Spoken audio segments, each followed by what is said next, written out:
Ladies and gentlemen, please rise.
Good afternoon, and welcome to Dalhousie University's Spring Convocation. My name is Terry Balser. I'm Dalhousie's provost and will be your master of ceremonies today. Before we begin, I would like to acknowledge that Dalhousie University is located in Mi'kma'ki, the ancestral and unceded territory of the Mi'kmaq, and pay my respects to the elders. Wilalia. Please be seated.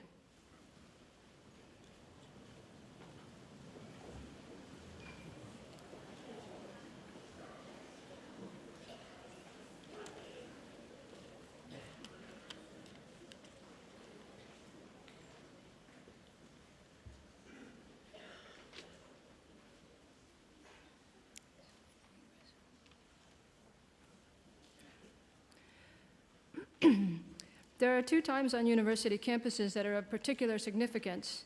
The first is at the start of each year when we welcome our new students to campus, and the second is at the end when we come together as we are today to celebrate the completion of your programs. For many, this day comes with a range of emotions: sadness at leaving behind a community and place, or perhaps eagerness to move on from this place, possibly fear for those who aren't sure what's next, and certainly gratitude for all those who supported you along the way. But above all, I hope you feel pride. You've done what many people only dream of, and that is something to be proud of. But whatever the emotion, Convocation marks the end of years of hard work, a turning point, and an opportunity for a new chapter. And that is something to celebrate. So feel free to make noise today and take lots of pictures.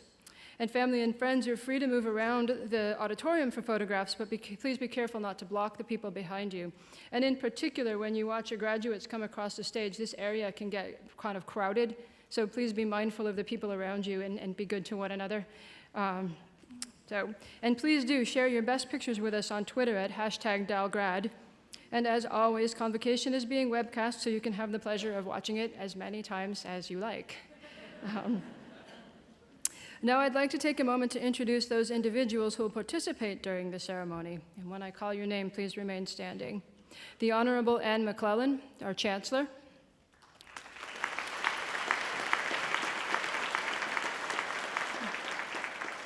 Elder Jerry Musqua-LeBlanc, Nakawe Nation, and we are pleased to have Elder Musqua-LeBlanc here today to present medicine pouches to our Indigenous graduates.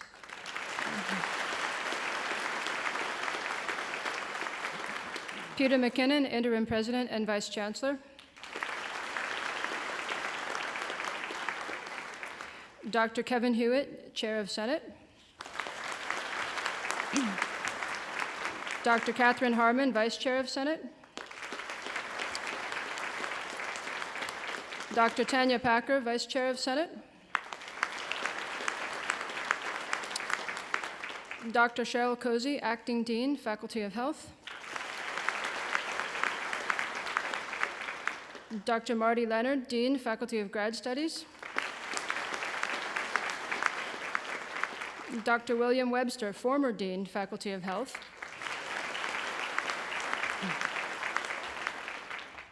Dr. Ivan Joseph, University Beadle and Vice Provost Student Affairs.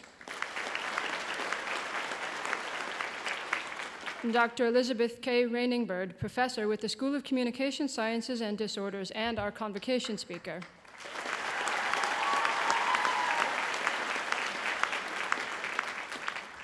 Also on the platform party today and in the audience are others who have contributed to and been committed to your success all the way along. These include not only your dean and associate deans, but also numerous faculty members, staff, and administrators. They're essential to all that we do, and they put so much time and effort into helping you be successful.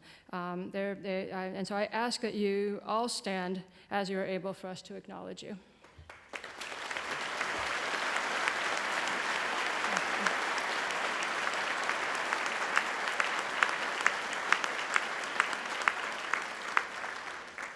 And we also thank all the family, friends, and supporters who are joining us today to celebrate our graduating students. Thank you.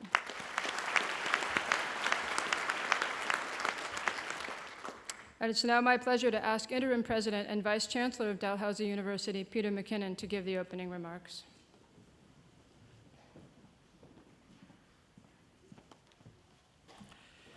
Thank you, and good afternoon. Welcome, Chancellor McClellan, members of the academic procession, parents, family, guests, and particularly our graduates. Before I begin my formal remarks, I want to take a moment to acknowledge a unique feature of this convocation season. In the past, a university mace was placed at center stage to signal the start of each ceremony. While the mace served Dalhousie well over the years, in 2016, the university established a mace revisioning committee to craft an object that better reflects the diversity of the Dal community and its values, while still paying tribute to the university's history and heritage.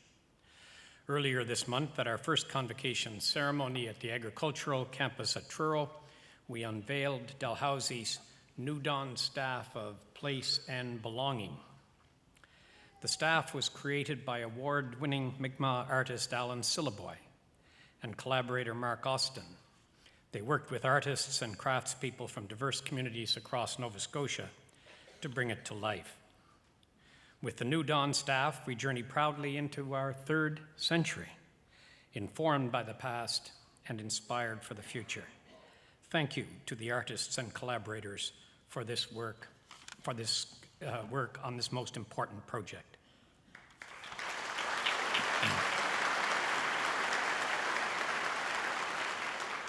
Well, Convocation is a wonderful time of year for students, for those who have supported their studies, and for those of us who work at Dalhousie. Seeing graduates cross the stage and posing for photos with family and friends in rain or shine on our beautiful campus is a source of immense pride and joy. If you will permit me a moment of reflection, I cannot help but think of my own graduation from Dalhousie when I received my Bachelor of Arts degree 50 years ago in the spring of 1969. As I reflect on my half-century of life since then, the most prominent theme relates to the changes that I have witnessed at Dalhousie, in Halifax, in Canada, and the world. Nothing endures but change, said the Greek philosopher Heraclitus more than 2,000 years ago. And while he was speaking of the cosmos, his words apply to earthly life as well. I cite as one example my arrival 50 years ago at Queen's University to begin my legal education. There was a new offering in the curriculum, a first at Queen's or at any Canadian law school. The new course was called Computers and the Law, and it was taught by a professor, Hugh Lawford. The course was quickly the object of sarcasm, even derision on the part of our class. What serious law student would take computers and the law? Must be some kind of flaky bird course in which you didn't have to do any work and it'd be easy to acquire an A. Serious law students take real estate transactions and commercial law, wills and estate planning, taxation, not some peripheral, impractical, quaint offering called computers and the law. Well, looking back now, 50 years later, Professor Lawford and his new class in Computers and the Law foretold a revolution in law, in legal practice, in law libraries, legal research, and legal services. The late Professor Lawford is remembered as a pioneer who saw change coming, who understood its emerging shape, and who stepped out from the crowd to lead it. Nothing endures but change. And that brings us back to the full meaning of today. What change will we face? What shall be the political, technological, environmental, employment, and personal changes that you will encounter? How adaptable to change will you be? Will you lead it, watch it, resist it? The single greatest preparation for adaptation and leadership is advanced education, and that is the real meaning of today. Your families and friends, your professors, instructors, and all who contribute in any way to Dalhousie University, celebrate and salute your success. I am fortunate enough to join them, and to join you in this well-earned celebration. Warmest congratulations and very best wishes, always.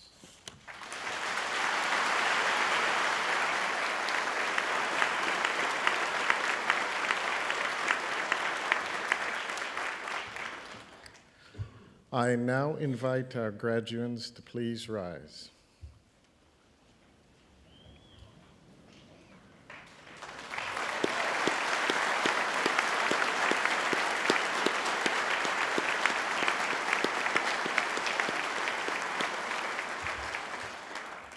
Madam Chancellor, as Chair of the Senate of Dalhousie University, I ask you to confer degrees on those candidates whose names have been approved by Senate.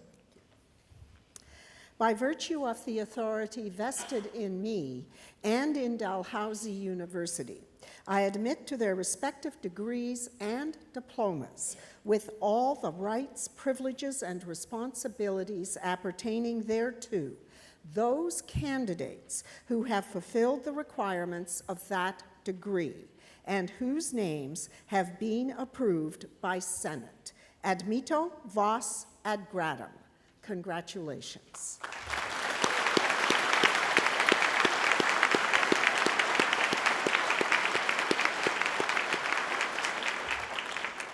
Graduates, please be seated.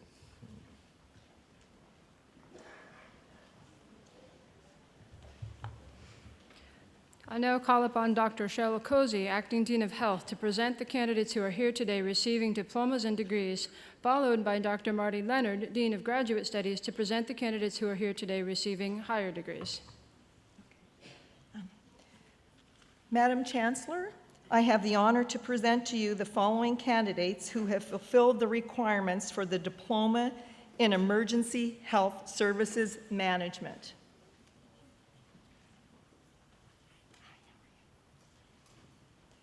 Andrea Lynn Joyce.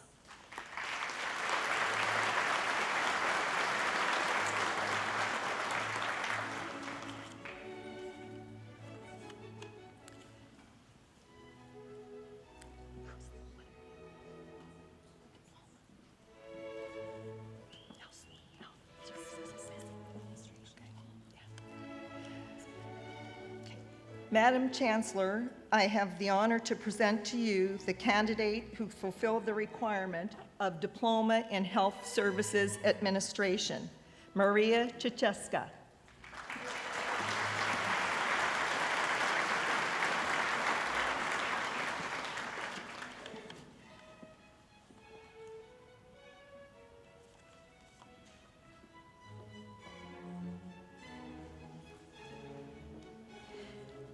Madam Chancellor, this concludes the presentation of those students who are here today to receive a diploma.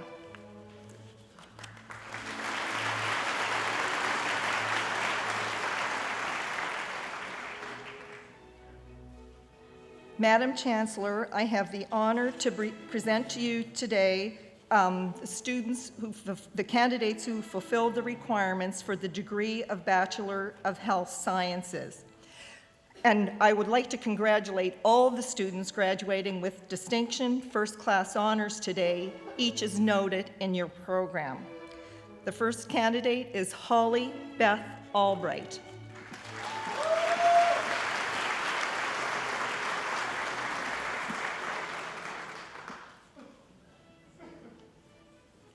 Rebecca Joanna Baker.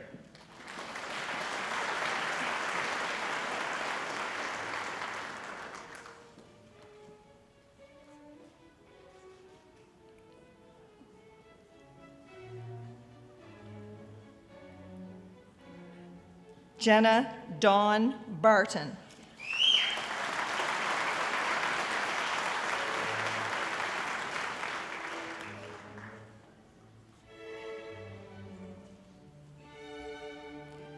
Carly Lynn Clark.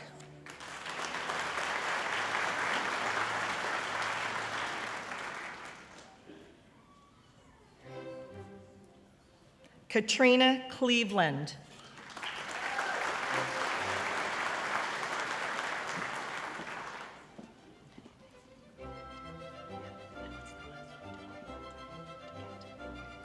Danielle Dakota Ann Duquette.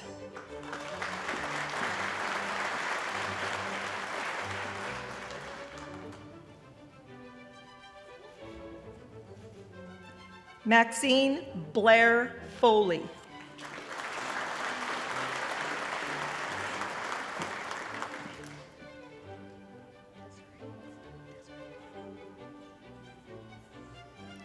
Desiree Nicole Garrison.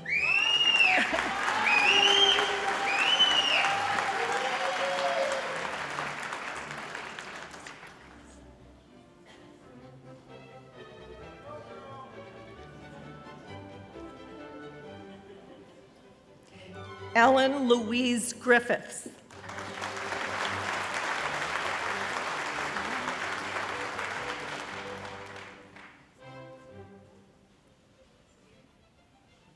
Brittany Deanna Higgins.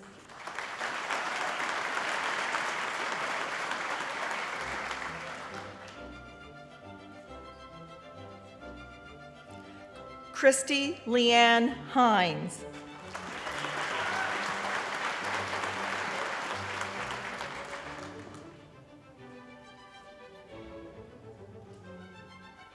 Ainsley Elizabeth Johnson.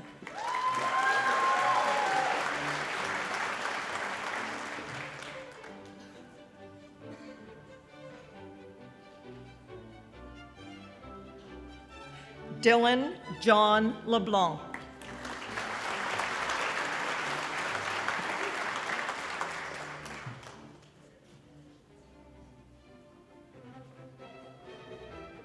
Jessica Lee.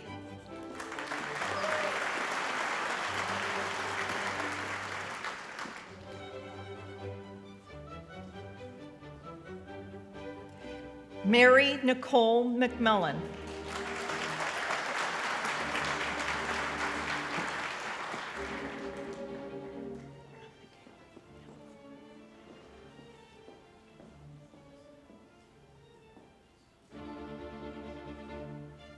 Michaela Nicole Matthews.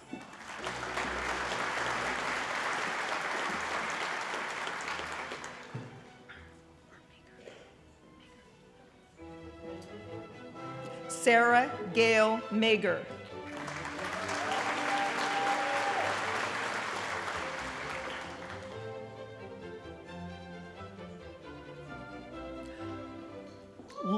Laura Nicole Mercer.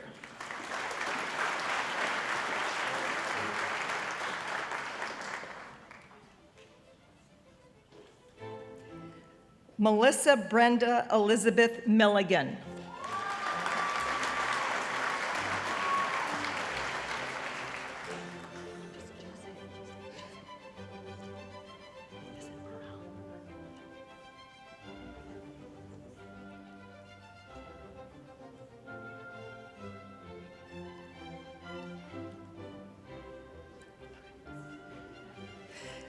Jose Catherine Morel.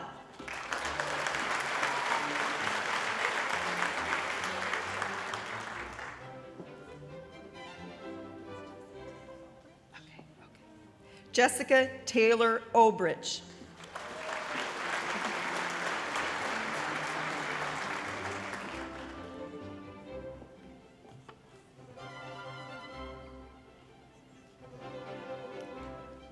Catherine Louise Russell with the University Medal.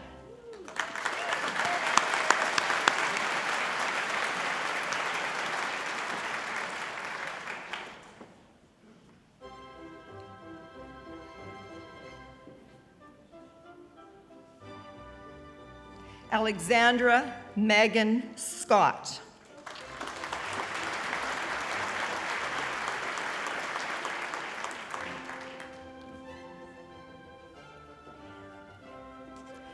Brianne McLean Sutherland.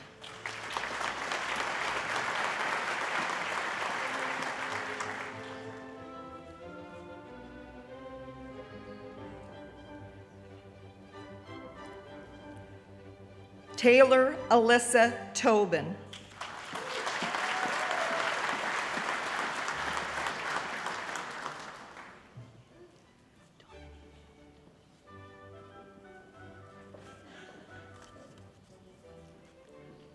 Dominique Ray Zwicker.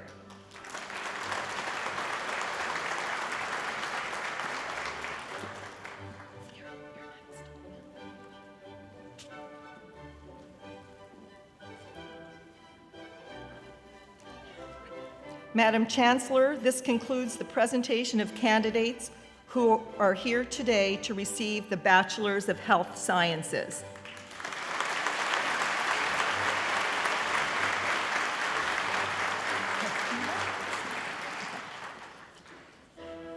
Madam Chancellor, I have the honor to present to you the following candidates who have fulfilled the requirements for the degree of Bachelor of Science in Health Promotion.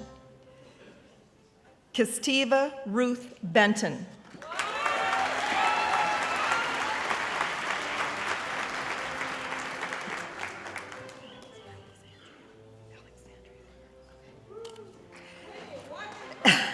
Alexandria Cardiff.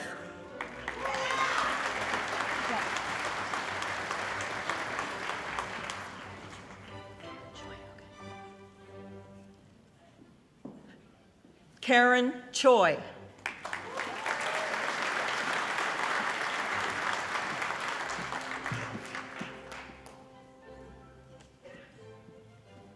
Grace Mary Cooper.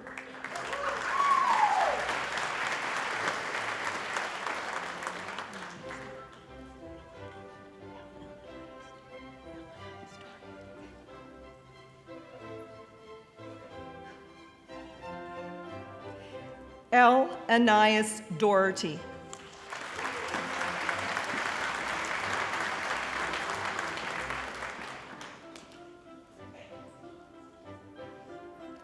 Jillian Elizabeth Dwyer.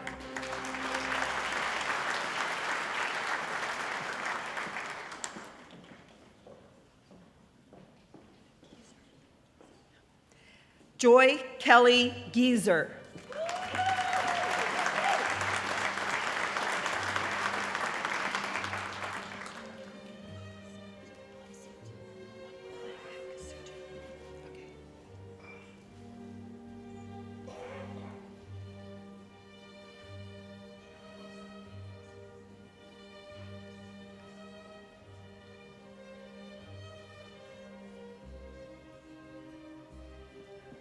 Mulanga Kasutu.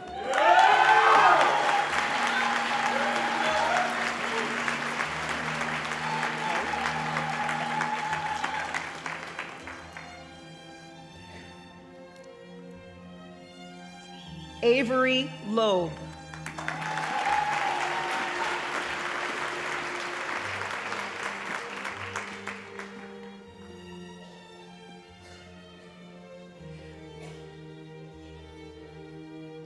Brooklyn Tolson Lyon.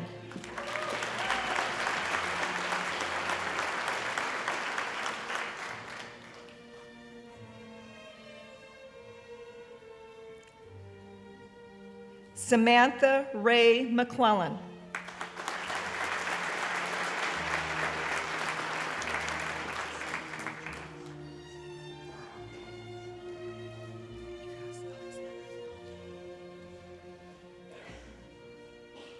Demetrios Alexandros Melitides.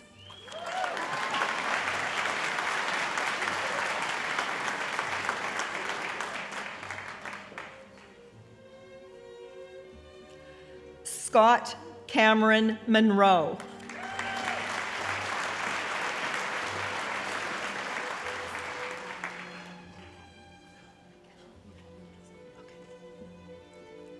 Mary Catherine Mackinnon Driscoll.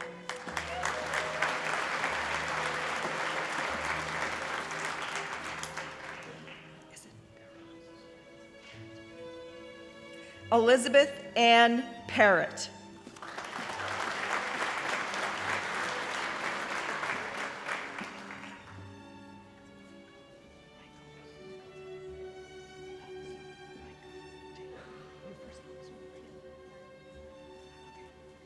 Tara Riley Raycold.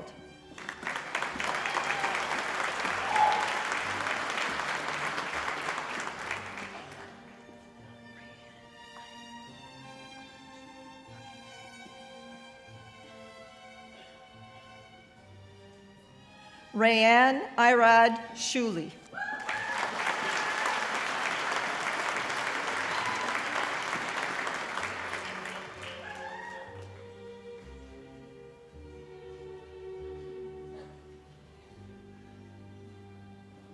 Catherine Mary Stone.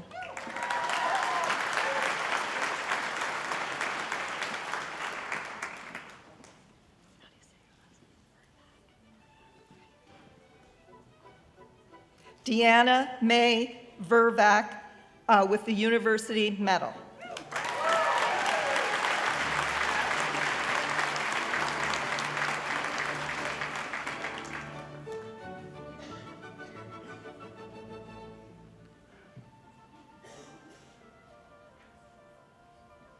Mackenzie Marie Wright.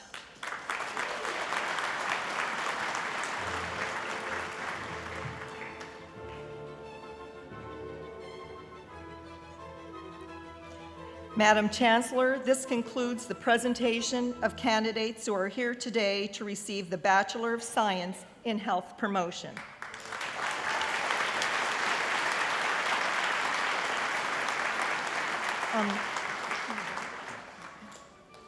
Madam Chancellor, I have the honor to present to you the following candidates who have fulfilled the requirements for the degree of Bachelor of Science in Kinesiology. He Bay.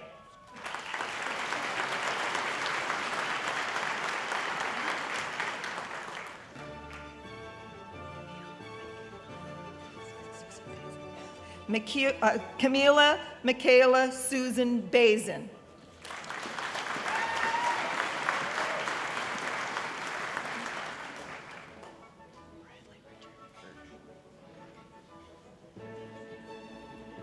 Bradley Richard Berkshoff.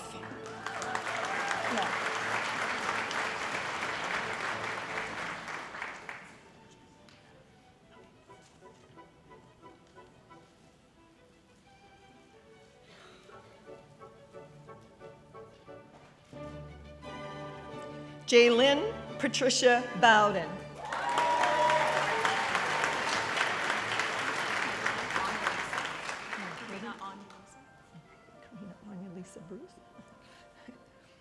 Karina Anna Lisa Bruce.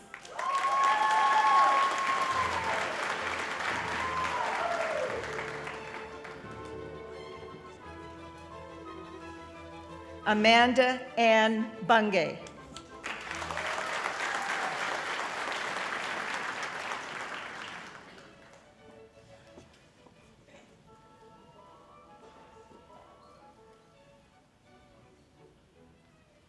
Madison Pauline Campbell.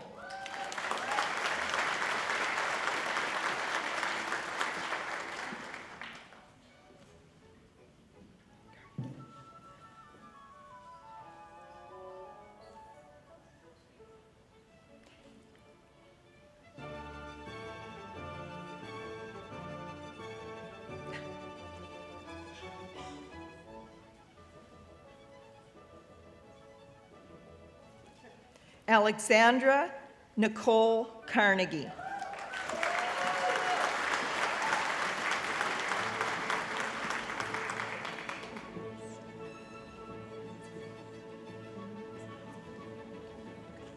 Nakara Stella Cliff Nenzambato.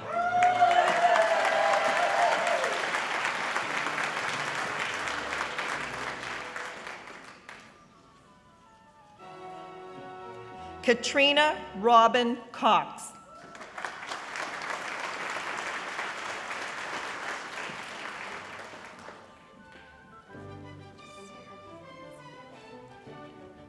Lily Ann McKenna Sear.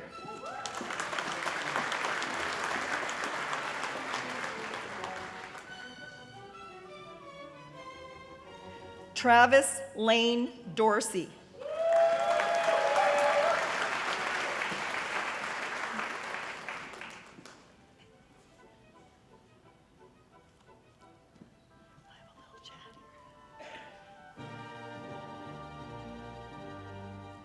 Annie Elizabeth Douglas.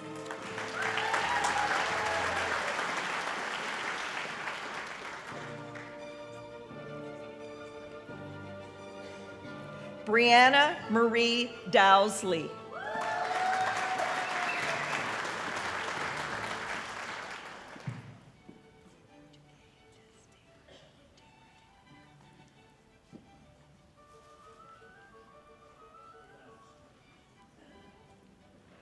Stephanie Duque Desprez.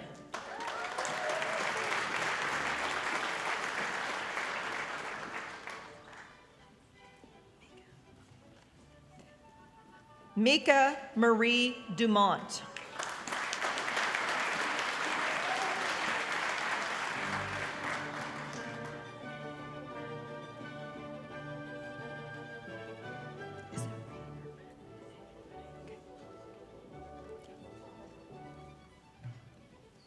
Kelsey Renee Ferguson.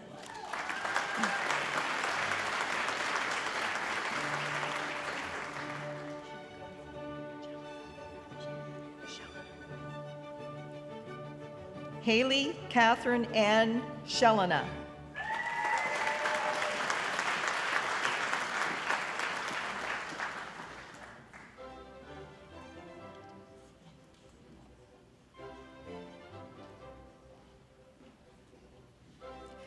Chelsea Alexandra Gittins.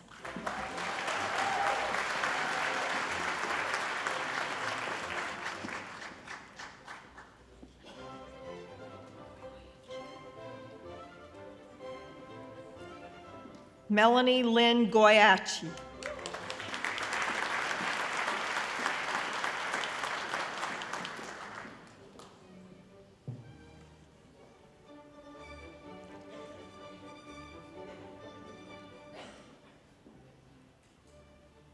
Christopher Ronald Gray.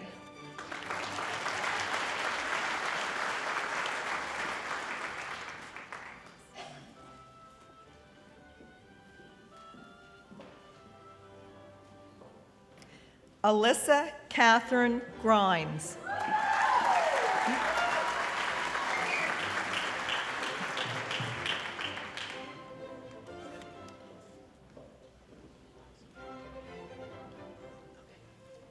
Matthew John Hakeem.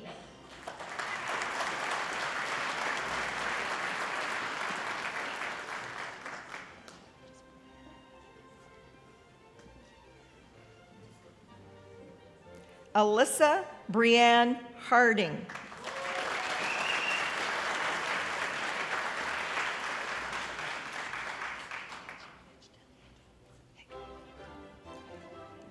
Adam Blair Higdon.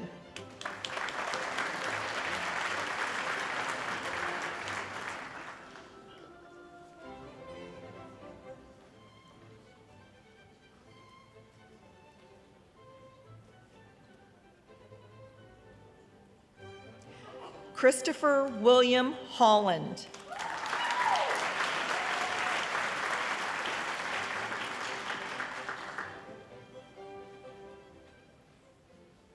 Jessica Marie Johnson.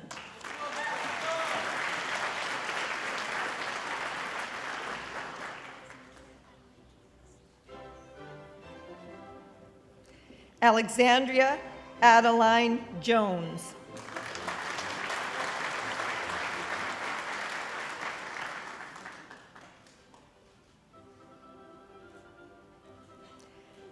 Zachary Ryan Jones.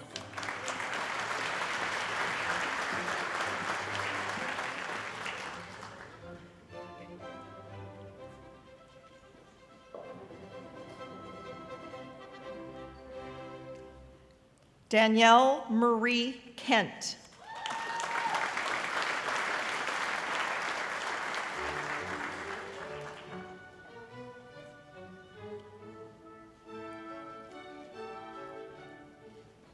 Tyler Michael Kent.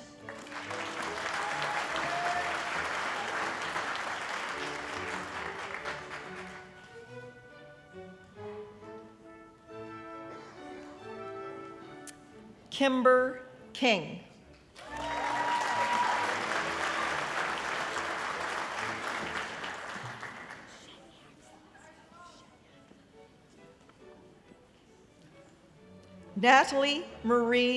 Natalia Maria Shenyak.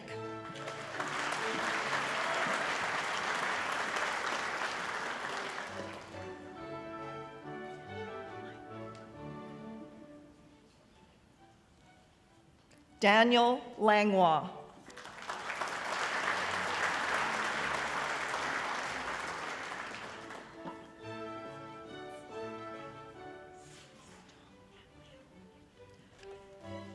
Sitong Leo.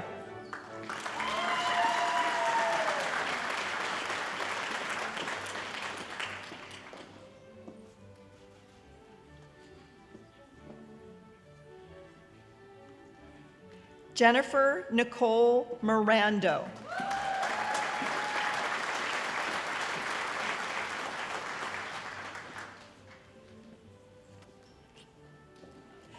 Ben Michael McCarthy.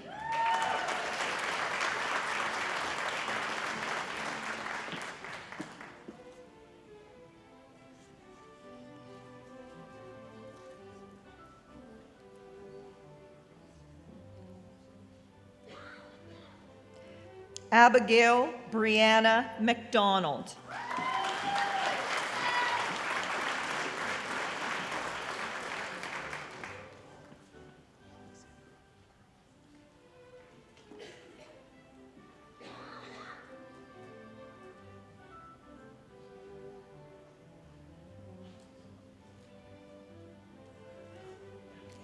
Alexander Robert McGraw.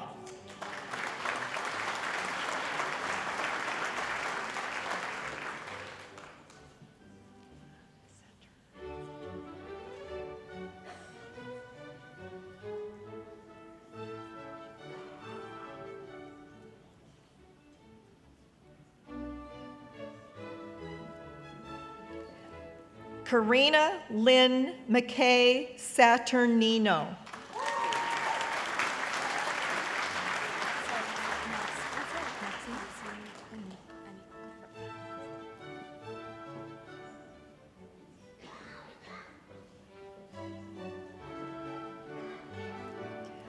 Maxine Anik McLean.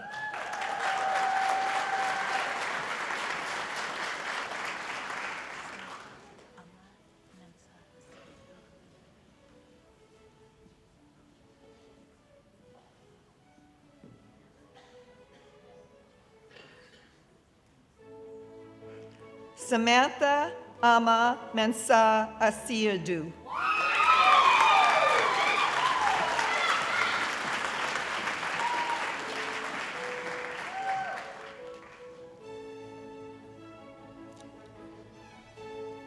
Rachel Catherine Monk.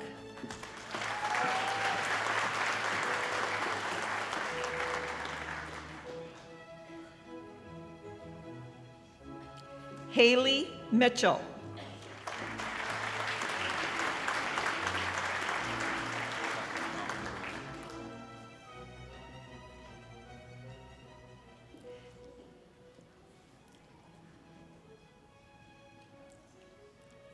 Zachary Albin Moran.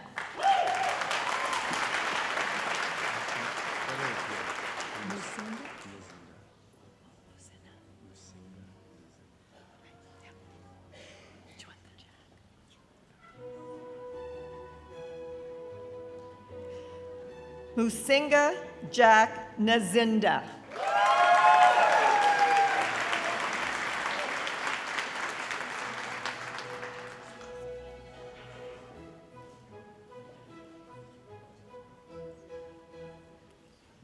Nuseba Noor.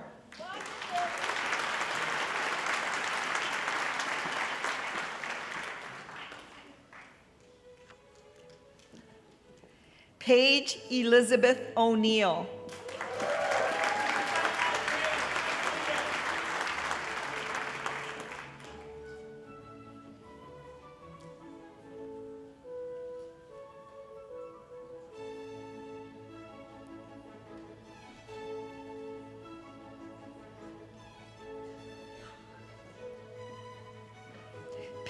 Erin Elizabeth O'Rourke.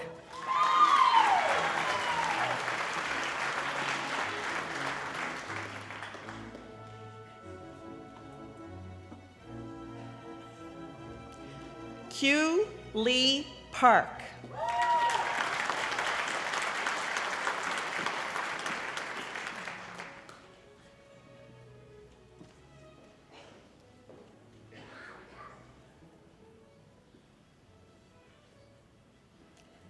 Kaylin Elizabeth Perkins.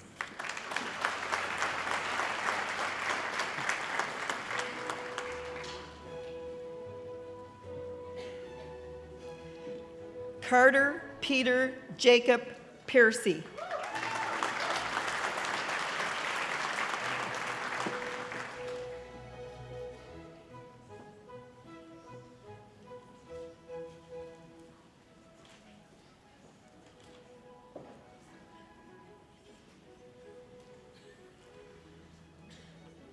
Catherine Margaret Hastings Porter.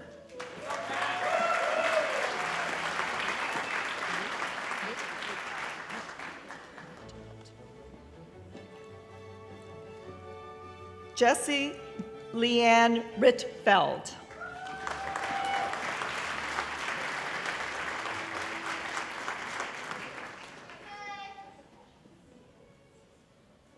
Nick Sangster.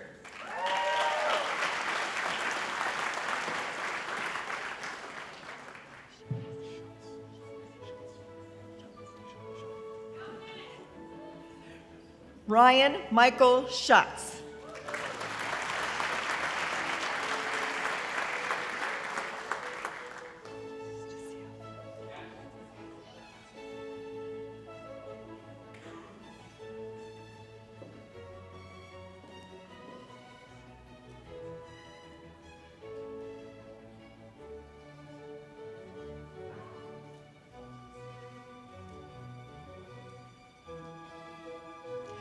John Seo.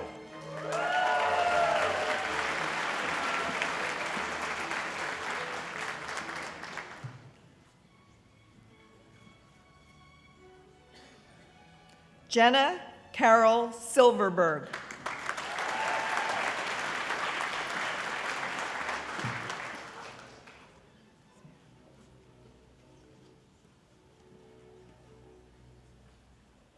Helena Sparavello.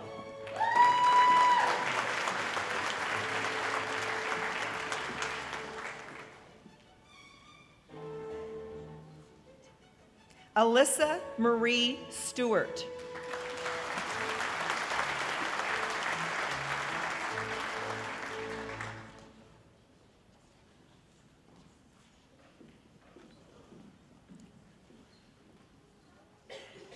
Alexandra Stratus.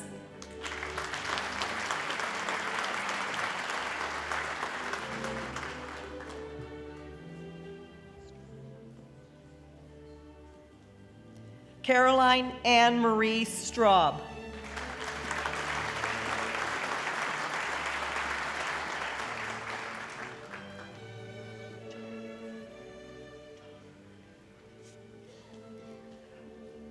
Connor Alexander Taher.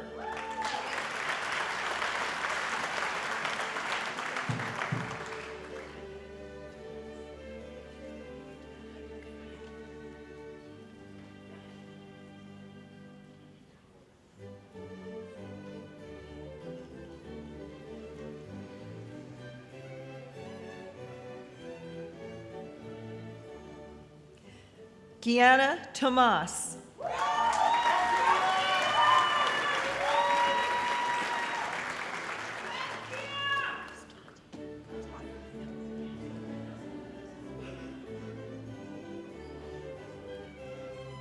Michelle Dawn Totten.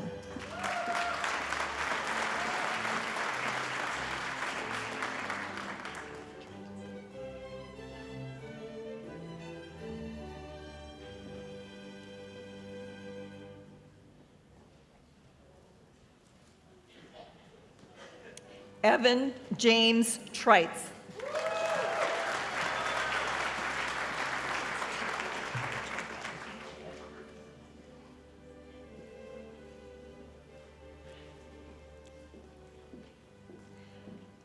Alexandra Hudson Turco.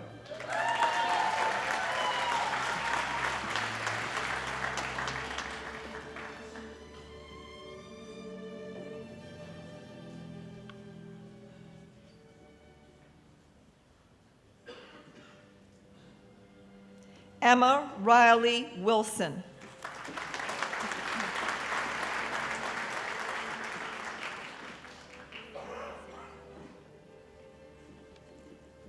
Amy Elizabeth Wood.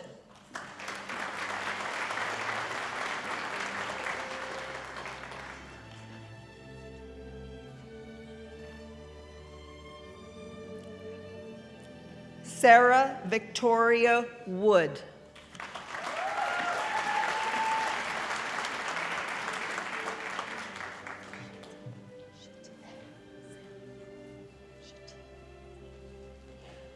Shiting Zhang.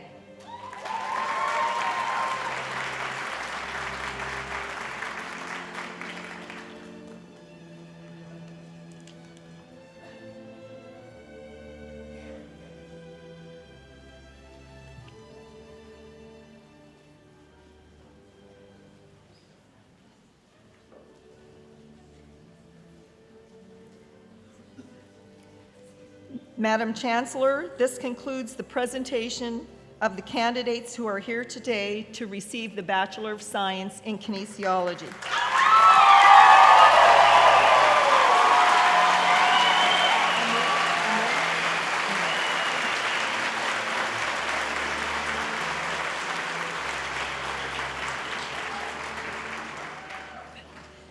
Madam Chancellor, I have the honor to present to you the following candidates who have fulfilled the requirements for the degree of Bachelor of Science in Recreation.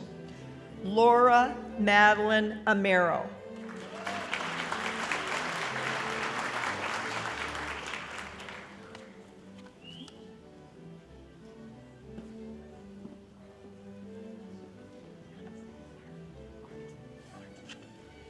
Janice Arndt.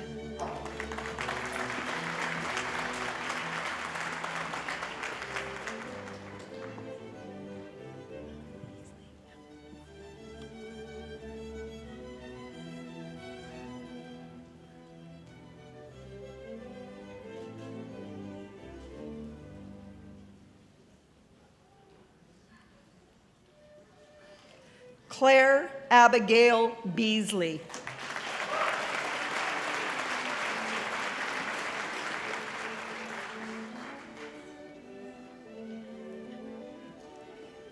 Marissa Jane Buchanan.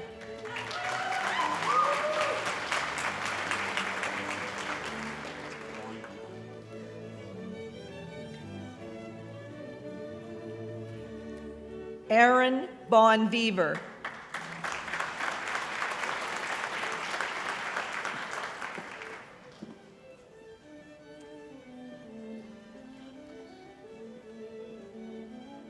Georgia Jane Campbell.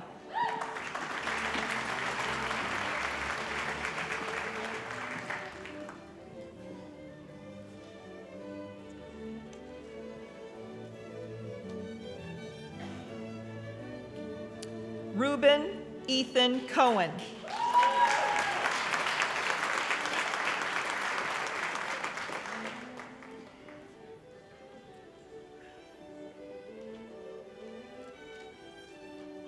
Logan Wesley Crozier.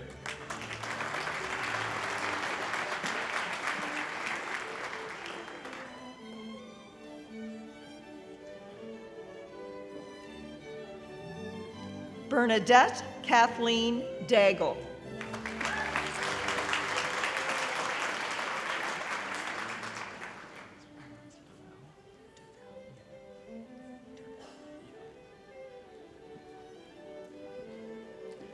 Austin Michael John Duval.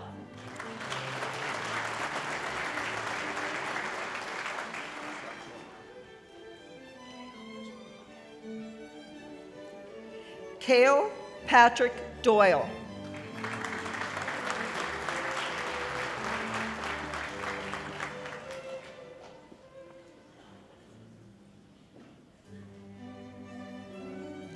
Allison Victoria Ellis.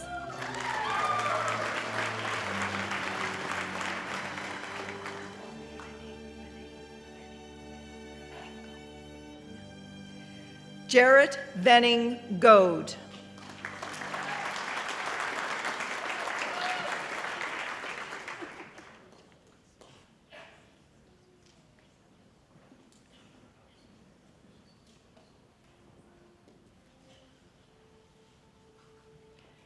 Grace Elsa Hagerman.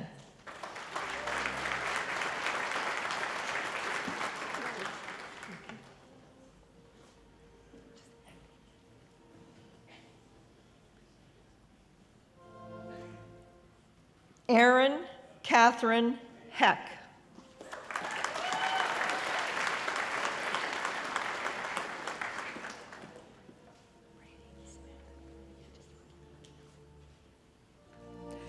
Brady Samantha Hookey.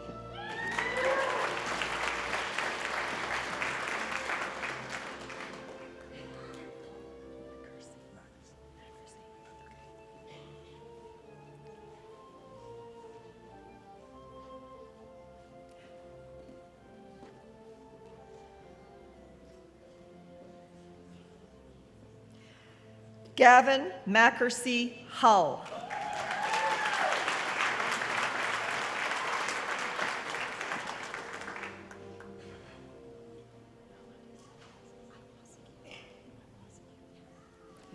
Christina Sophia Iwasaku.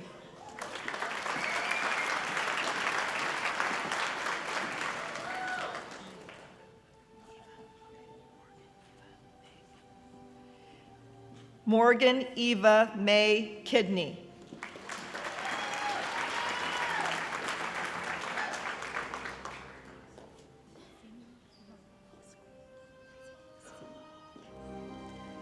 Z. Law.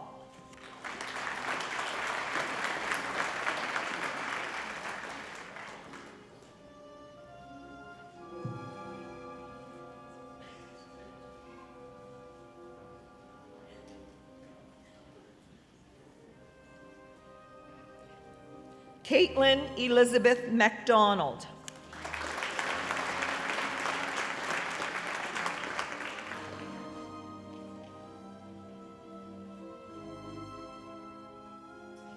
Megan Margaret Irene MacDonald.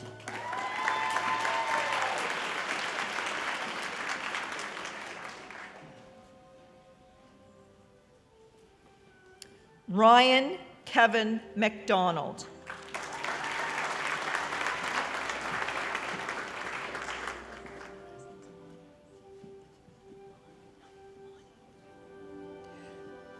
Susanna Grace Money.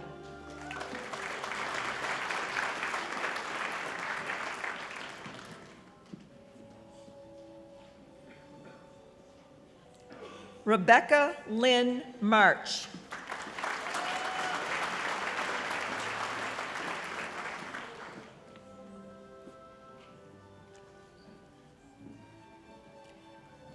Emily Mary Ann Miller.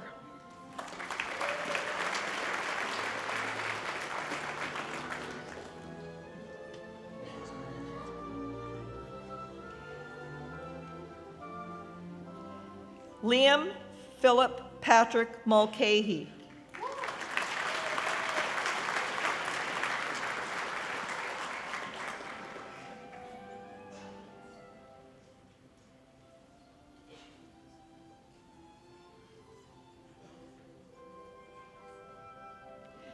Craig Allen Hector Murray.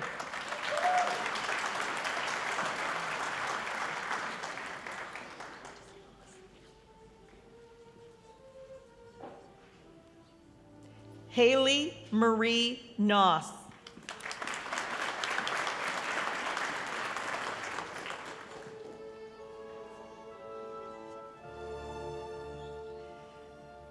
Jamie Marie Paris.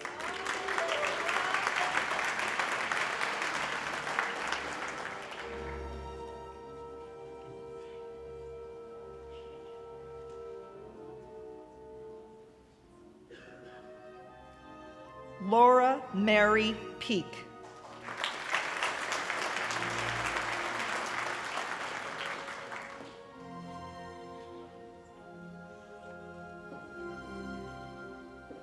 Scott Donald Preston.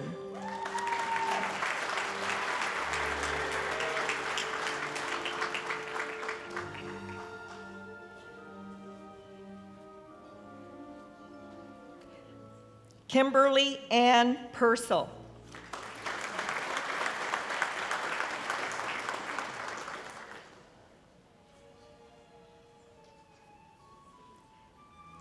Brianne Marie Saunders.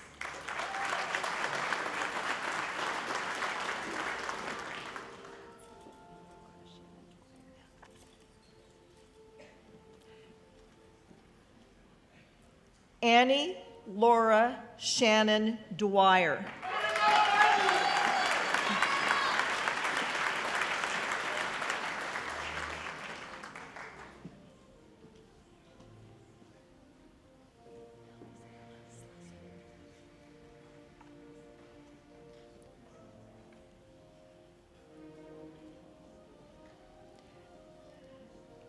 Jessica Ann Slesser.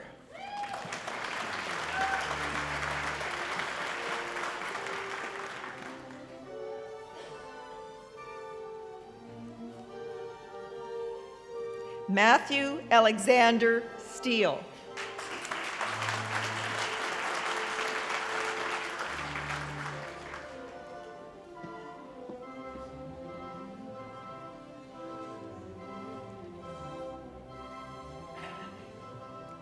Madison Elizabeth Taylor.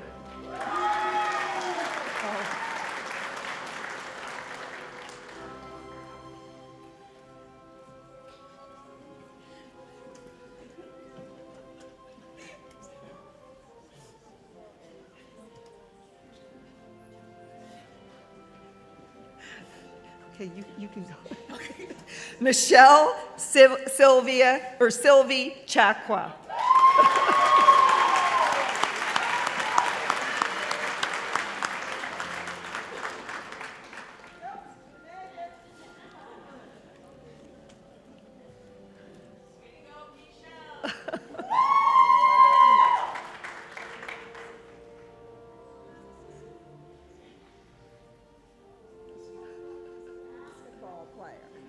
And this is what happens maybe when you don't train with the Raptors. All the very best and good luck. And stay off that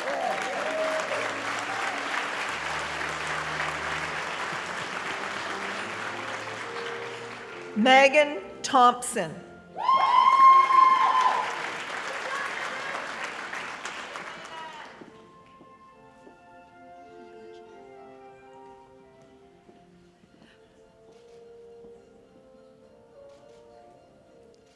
Nigel Wall.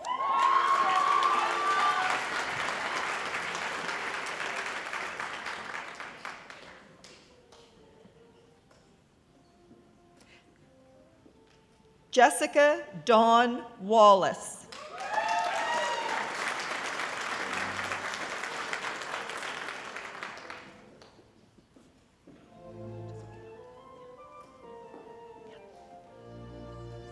Victoria Dale Whalen Oliver.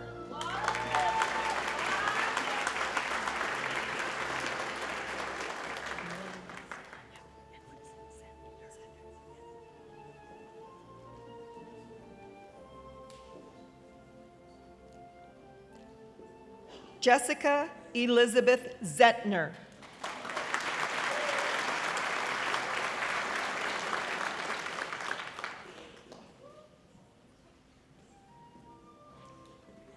Madam Chancellor, this concludes the presentation of the candidates who are here today to receive the Bachelor of Science in Recreation.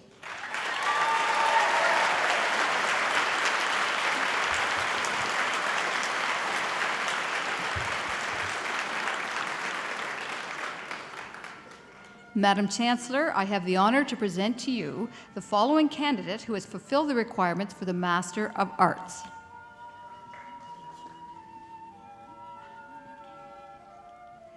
Madeline McKay.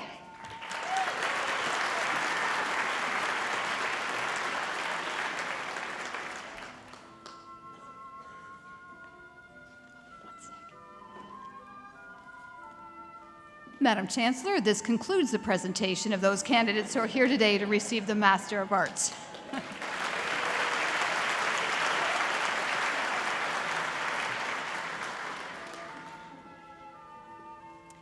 Madam Chancellor, I have the honor now to present to you the following candidates who have fulfilled the requirements for the Masters of Health Administration. Jessica Lorraine Campbell.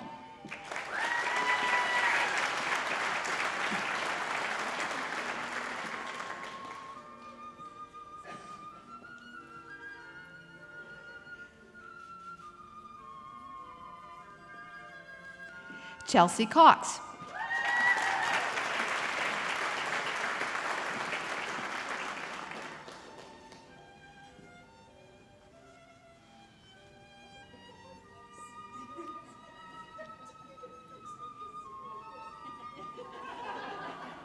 A little word of explanation. This wonderful young woman has been working with myself and the former Premier of Nova Scotia, Darrell Dexter, to develop a brand new course for the law school in cannabis.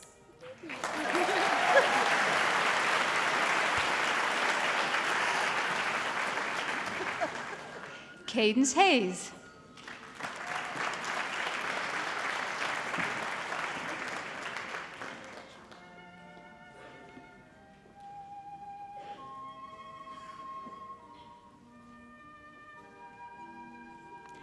Andrew Albert John Holland.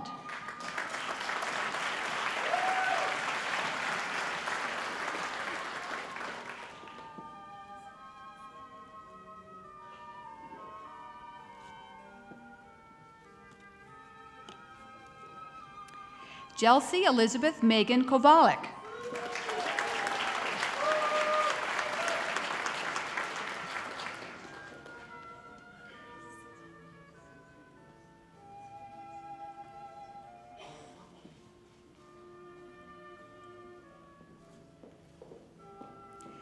Emily Elizabeth Haldane McCormick.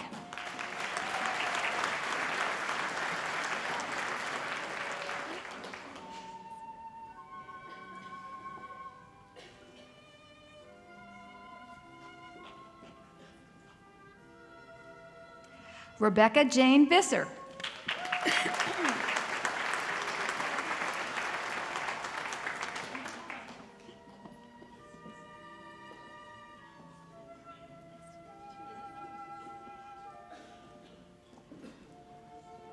Heather Joyce Godden Webster.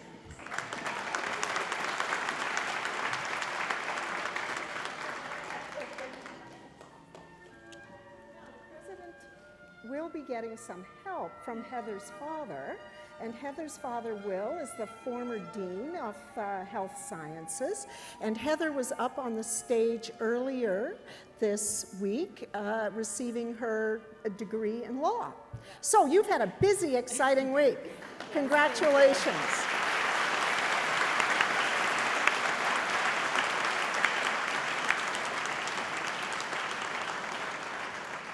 Madam Chancellor, this concludes the presentation of those candidates who are here today to receive the Master of Health Administration.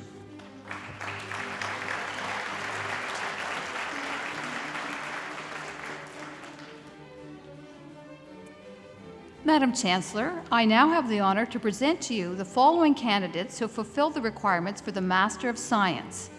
Sarah Anthony, Master of Science, Speech Language Pathology.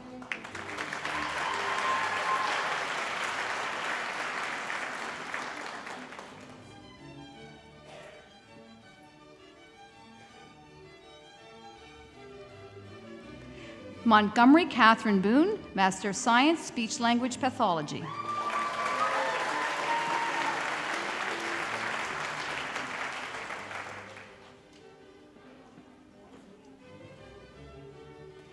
Heather Mary Cheryl Collins, Master of Science, Audiology.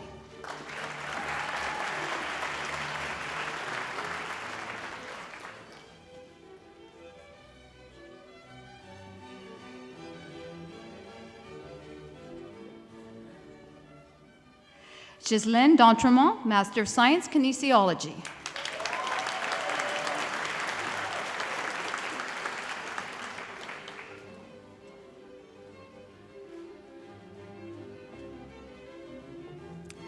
Chelsea Elise Dahlgren, Master of Science, Speech Language Pathology.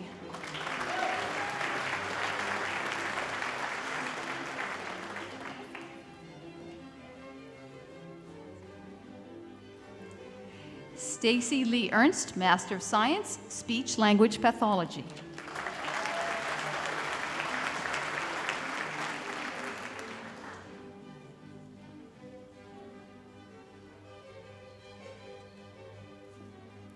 Carrie Lynn Fraser, Master of Science, Occupational Therapy, Post-Professional.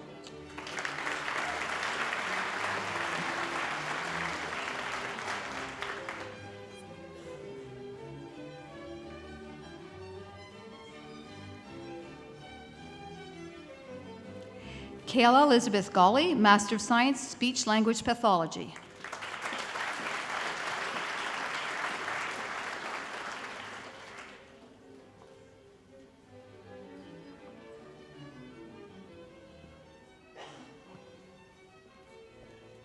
Jasmine Heim, Master of Science, Speech Language Pathology.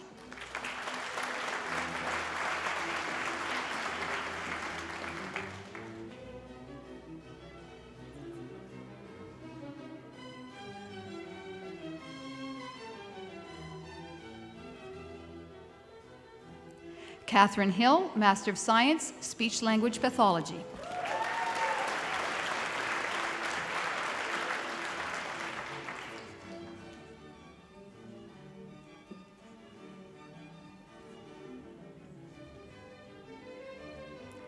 Robin Crokers, Master of Science, Speech Language Pathology.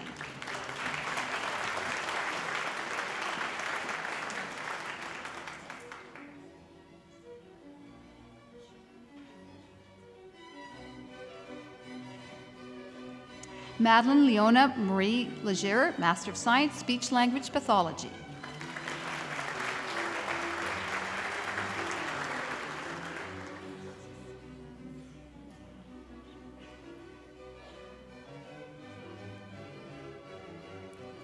Samantha Lillian Griffith Lenehan, Master of Science, Speech Language Pathology.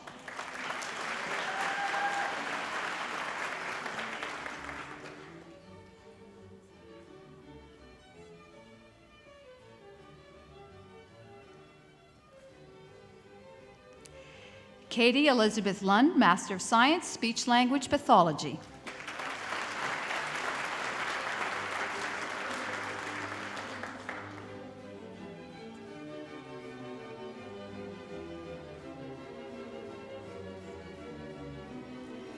Alex William McCauley, Master of Science, Audiology.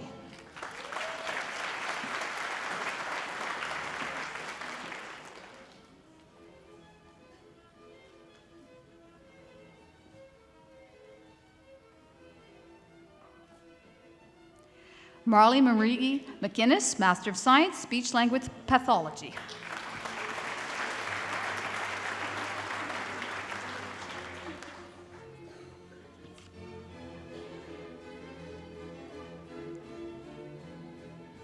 Megan Ann McNeil, Master of Science, Speech Language Pathology.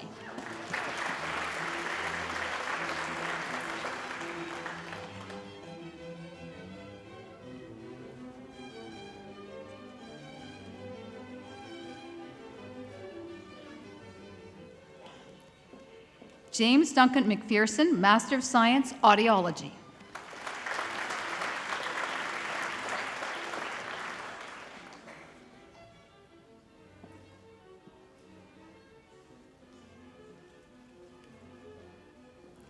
Melissa Jane Patriquin, Master of Science, Occupational Therapy, Post-Professional.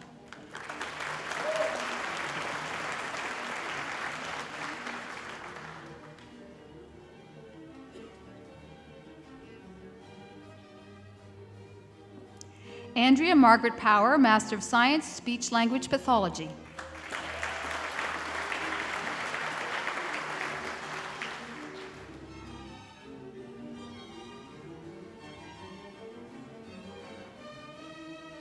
Laura Elizabeth Richardson, Master of Science, Audiology.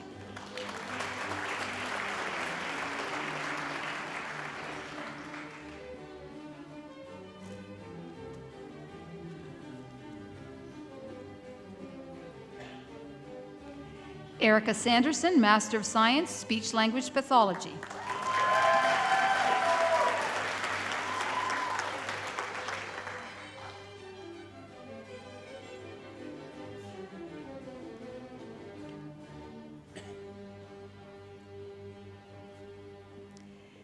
Danielle Kathleen Scholten, Master of Science, Speech Language Pathology.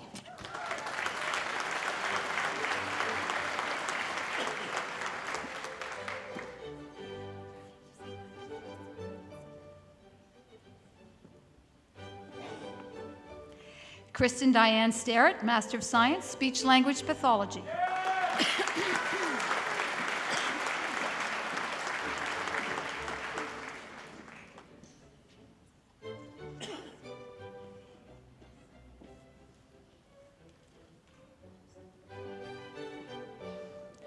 Paige Hanneswicker, Master of Science, Speech Language Pathology.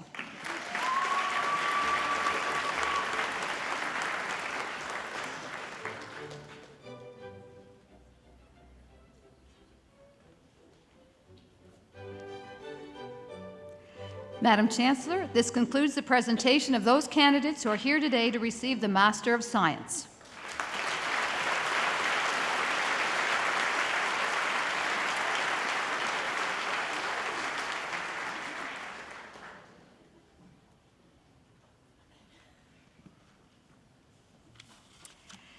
Madam Chancellor, the degree of Doctor of Philosophy is the highest earned degree awarded by the university, and as such, it represents a culmination of the candidate's educational achievement. And I'm pleased to present to you the following candidate who, through thesis and examination, has fulfilled the requirements for the degree of Doctor of Philosophy. Further, Madam Chancellor, the awarding of the PhD degree completes a long cooperation between the student and their thesis advisor, and we are pleased in this ceremony also to recognize the supervisor of the doctoral candidate. And we ask the supervisor to stand and present the parchment to the graduate following hooding. And after you go through all of that, we'd like to welcome you to join us on the stage. Rebecca Ann Spencer, supervised by Dr. Sarah Kirk.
Madam Chancellor, this concludes the presentation of the candidates who are here today to receive the Doctor of Philosophy.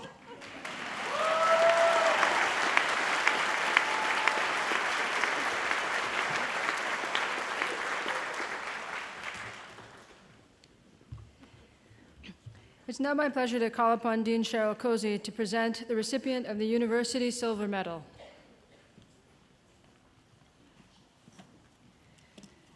Thank you. The University Silver Medal is awarded to Deanna May Vervac.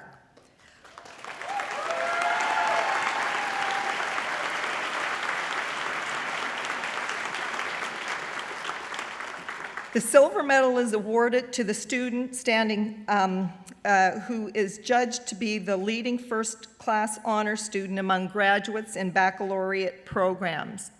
Deanna is in the School of Health and Human Performance and in the Health Promotion Program.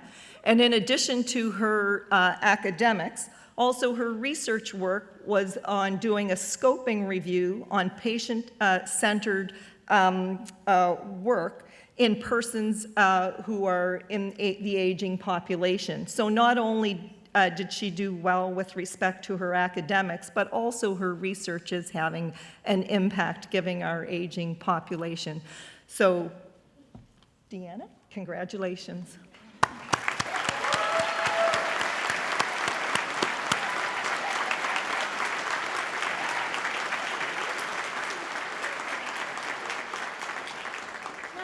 Ladies and gentlemen, some might suggest that I'm part of the aging population, so I'm wondering what you learned that can help me. Have fun. Okay, that's good. That's what I'm doing up here. Well, congratulations and all the very best for your future. Congratulations.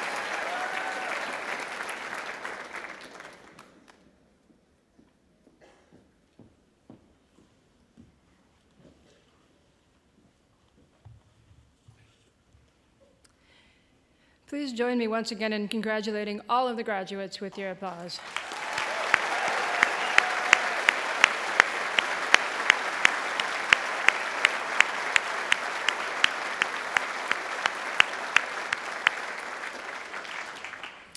I'd also like to call attention to the family and friends of our graduates. We know that Convocation is an important occasion for you as well.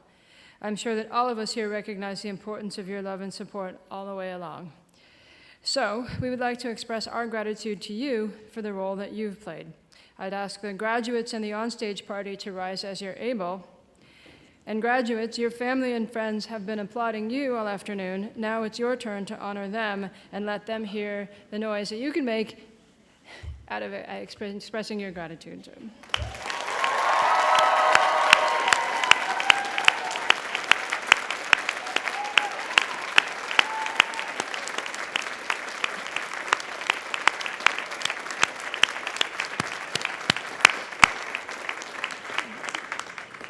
Be seated.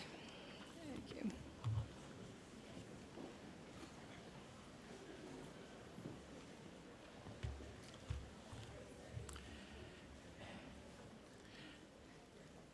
Dr. Elizabeth K. Rainingbird is a professor in the School of Communication Sciences and Disorders at Dalhousie and a certified speech-language pathologist. Her research and teaching is in the area of child language development and disorders, with a particular focus on bilingualism, Down syndrome, and autism spectrum disorders. She has provided research mentorship for over 70 students at the undergraduate and graduate level. Dr. K. Rainingbird has served her professional and academic communities in multiple ways over the years. She was the first university representative of the Speech, Language, and Audiology Canada Board, chaired the ASAC Advisory Committee on Speech, Language, and Hearing Services for First Nations, Métis, and Inuit from 2009 to 2011, and served as president of the Nova Scotia Speech and Hearing Association from 2008 to 2010. At a community level, Dr. K. Rainingbird has been very active on various anti-poverty initiatives, most recently advocating for a basic income as chair of Basic Income Nova Scotia. It is with great pleasure that I invite Dr. Elizabeth K. Rainingbird to address Convocation.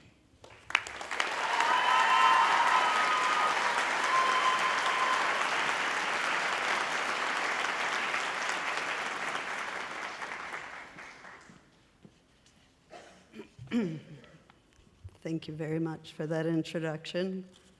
And thank you, Dr. Cozy, for thinking that I had something worthwhile to say.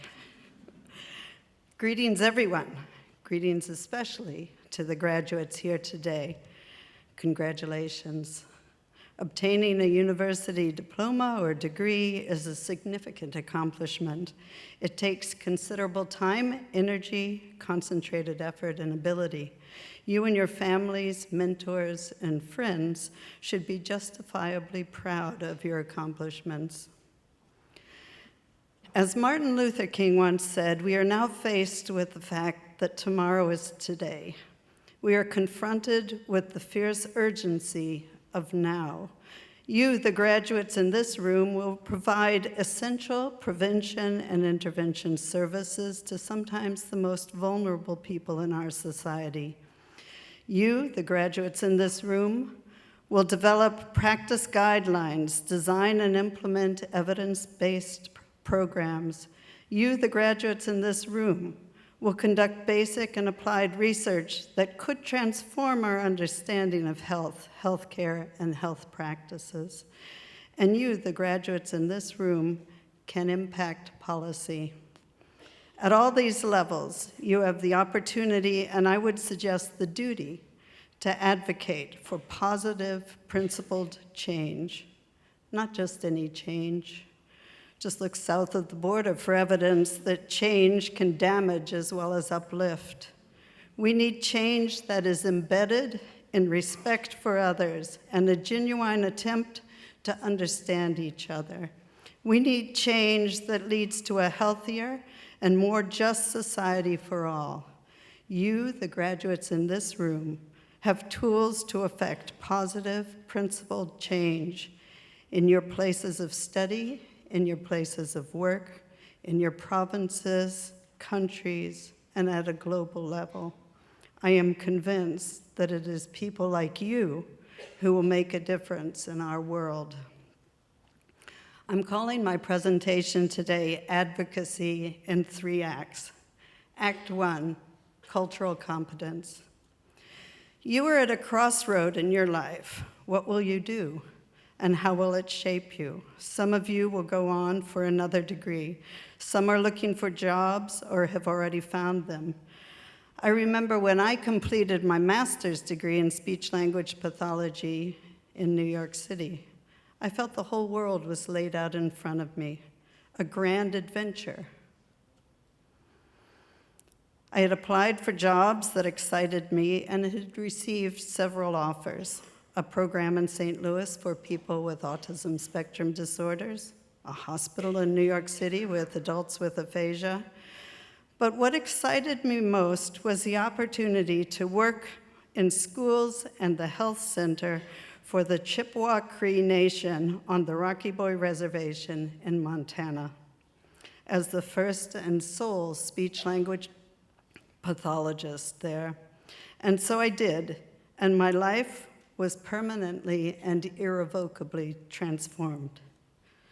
For 5 years, I was immersed in another culture, exposed to ways of thinking, beliefs about the world, beliefs about how language is learned and how children are taught that were sometimes similar and sometimes different from my own.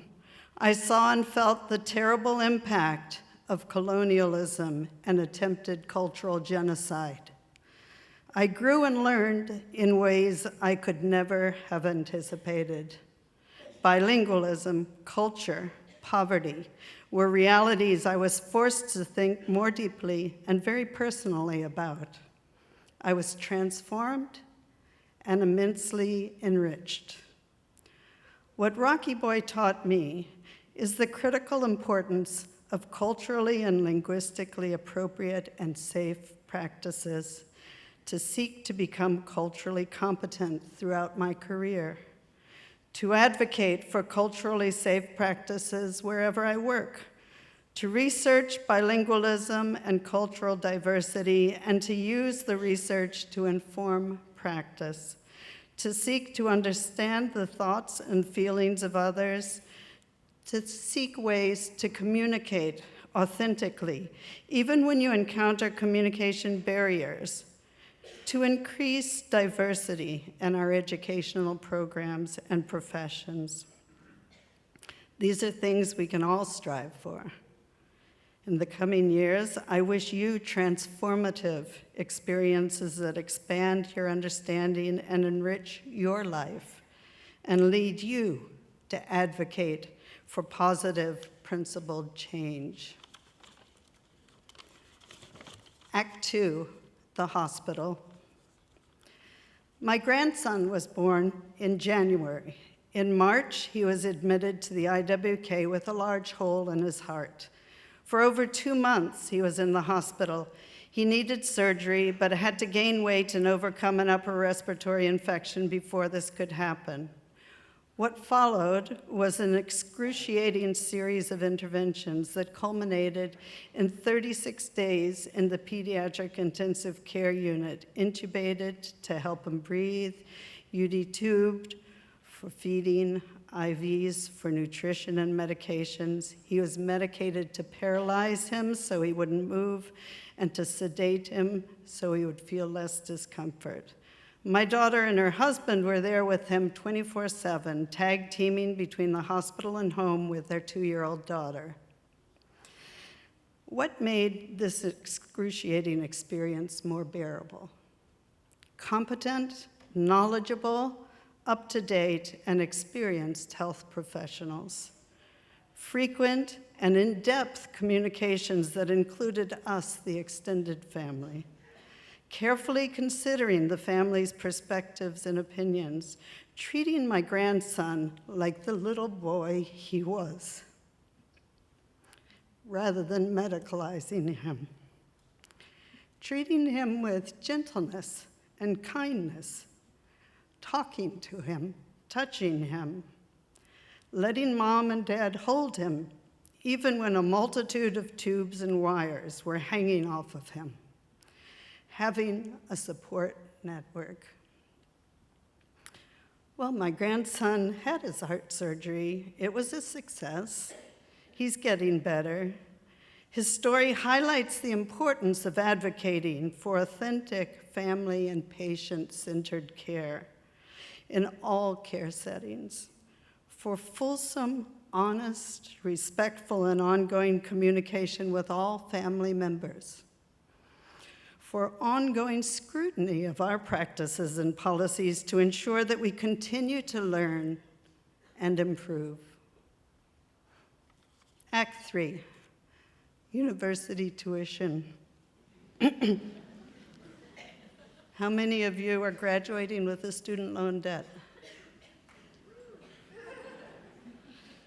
Yeah, I received my bachelor's degree in psychology from Queen's University in 1978. At that time, as a US citizen, I'm now a dual citizen, I paid the same tuition as my Canadian counterparts, about $700 per year in today's dollars. I completed my degree without incurring any debt. In contrast, undergraduate students at Nova Scotia universities pay more than $6,800 on average per year, on average. International students fare far worse. Federal transfers to provinces are inadequate, and the funding formula penalizes provinces with a high percentage of out-of-province students like Nova Scotia.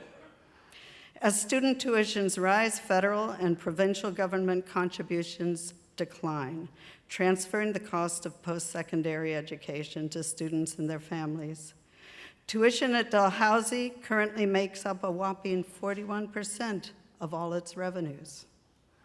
Grant and scholarship support has declined along with government funding of institutions, leaving student loans as the primary source of funding support for students. What's the impact of high student tuitions?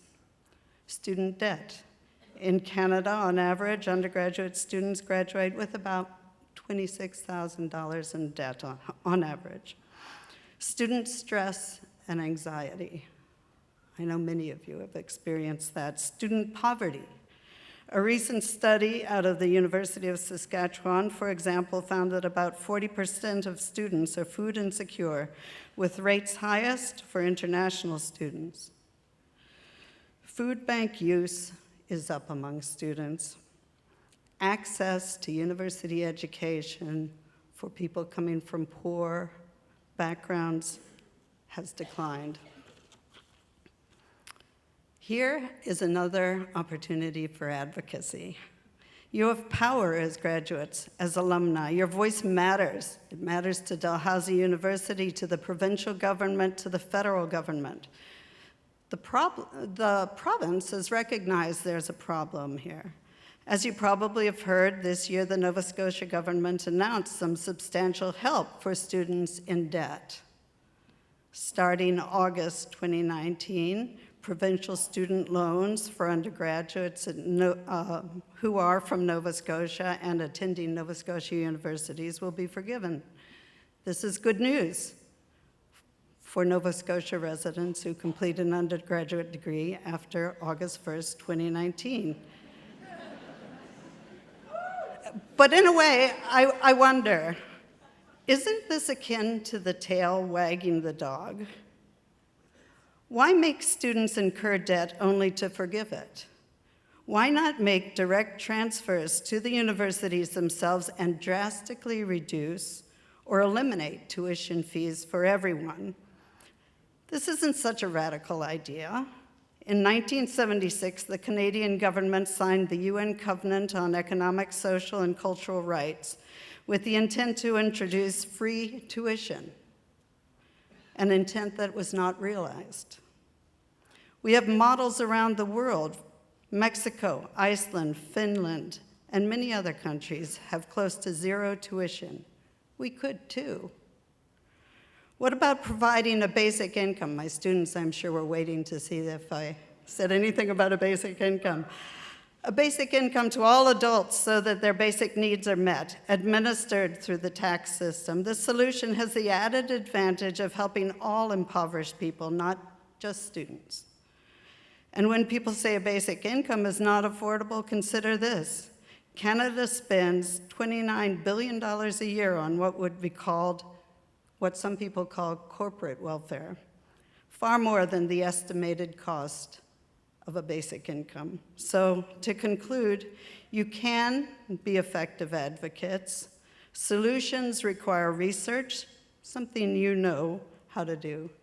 Educating people, your communication skills are strong. Fostering champions at the provincial and federal levels. You know how to work hard and accomplish goals. You can make a difference. As Martin Luther King said, the hope of a secure and livable world lies with disciplined nonconformists who are dedicated to justice, peace, and brotherhood. You, today's graduates of Dalhousie University, you are the hope of the future. Go out and advocate. Thank you.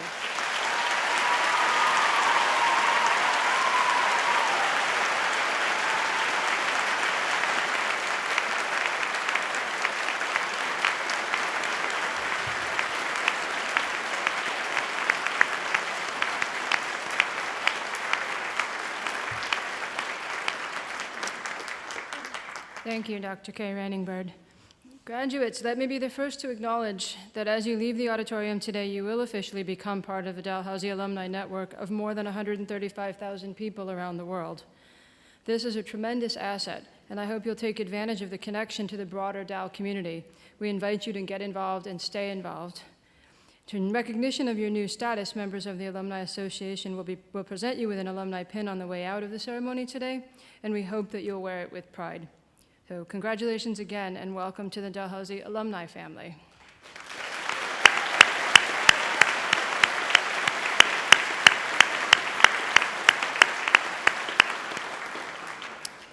Graduates and guests, the business of Convocation is concluded. Everyone is invited to a reception to be held in the sculpture court following the ceremony. After the singing of O Canada, you are requested to remain standing if you are able as the academic procession leaves the auditorium. I now invite you to join Rosa Maria Brousseau, a Dalhousie voice student, in singing our national anthem.